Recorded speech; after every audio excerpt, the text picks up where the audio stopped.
Hey, thanks for meeting me here again as we continue to go through the book of Proverbs together. Proverbs chapter 10 is where we are. Years ago, I had the privilege of going on a canoeing trip with some friends down the Okatoma River in Mississippi. And on the way back, we planned to stop and grab a bite to eat before we headed back home. And on the way to the restaurant, I was riding with one of my friends. And I don't know if you remember these things. Again, I don't know if even cars still have them. These cigarette lighters where you push them in. When they pop out, they are scorching red hot. Well, as we're on the way to the restaurant, somehow my friend's cigarette lighter in his car accidentally got pushed in, and he didn't know it. And the next thing we know, this thing pops out and falls onto the floorboard, not knowing the thing had been pushed in and not knowing that this thing was hot. He reaches down on the floorboard and grabs this thing with his hand, and needless to say, his hand was blistered, it was burned, but in all of it, no explicitives flew. He handled it very graciously. In order to reward himself, he decided that his meal that night, now, mind you, he had been on the Atkins diet, which is low carbohydrate, but he decided that his meal was going to be yeast rolls, potato soup, French fries, and chicken tenders in order to reward himself for a job well done by the way he handled his burn. Benjamin Franklin said something like this: "So convenient of a thing it is to be a reasonable creature, since it enables one to find or make a reason for everything one has the mind to do." We can make excuses for anything we have the mind to do. We can make reasons for it. Now, that's just something silly about what you're going to eat, which really hasn't hardly any consequence.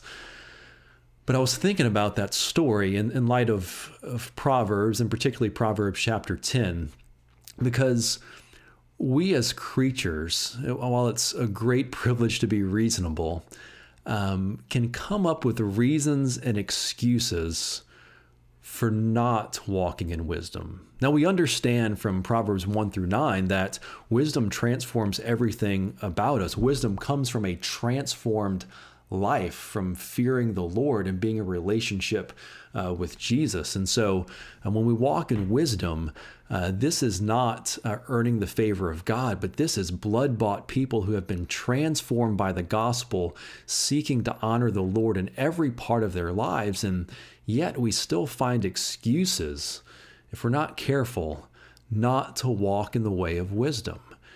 Now, when we get to Proverbs 10, it's hard to categorize each chapter of Proverbs. It's more like a father telling a son wisdom as they go about the day. And so the topics change a lot. And this is the part of Proverbs you might be more familiar with. It's more of those, I guess you call coffee cup statements, things you can put on a coffee cup, these kind of one-liners, just one after another. But there's a few topics that I want to point out, a few categories I want to point out in Proverbs 10. And I want to challenge you to not make excuses and reasons for why you don't walk in wisdom. You'll see the temptation in a minute.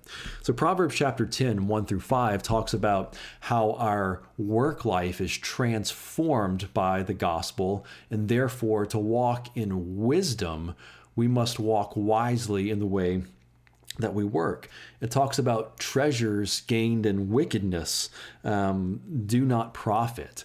And it goes on to talk about laziness as well. And so this tells us in work that we don't need to gain profit in unjust ways. We don't need to be lazy, constantly on our phones or however it is that we are lazy in the workplace. And here's the deal. We find excuses. We find reasons. We might say, well, that's just how you got to make money. That's just business. Or, my boss doesn't pay me enough, and so therefore I'm lazy. We make all sorts of excuses.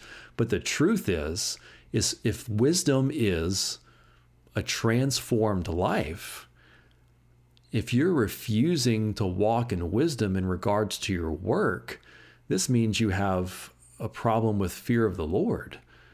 Because here's how he's telling you to walk in wisdom in a life that honors him, and you're making excuses. It also talks about the tongue, the words that we use.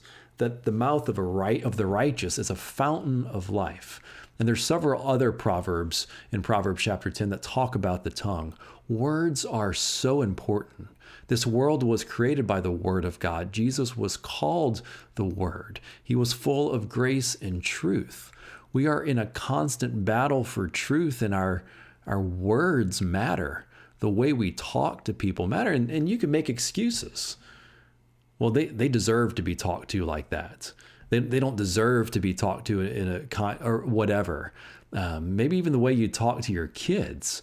They deserve to be talked to like that because whatever. You fill in the blanks. We make the excuses, don't we? And then it talks about in Proverbs chapter 10, verse 12, is not only does wisdom transform our work life and our tongue and our words, but wisdom transforms our relationships. It says in Proverbs 10 that hatred stirs up strife, but love covers all offenses. There's probably people in your life that you're hateful towards, and you can come up with all the reasons why you're hateful towards them. But a transformed life says, no, love covers a multitude of sins. Why? Jesus covered your sin with his grace.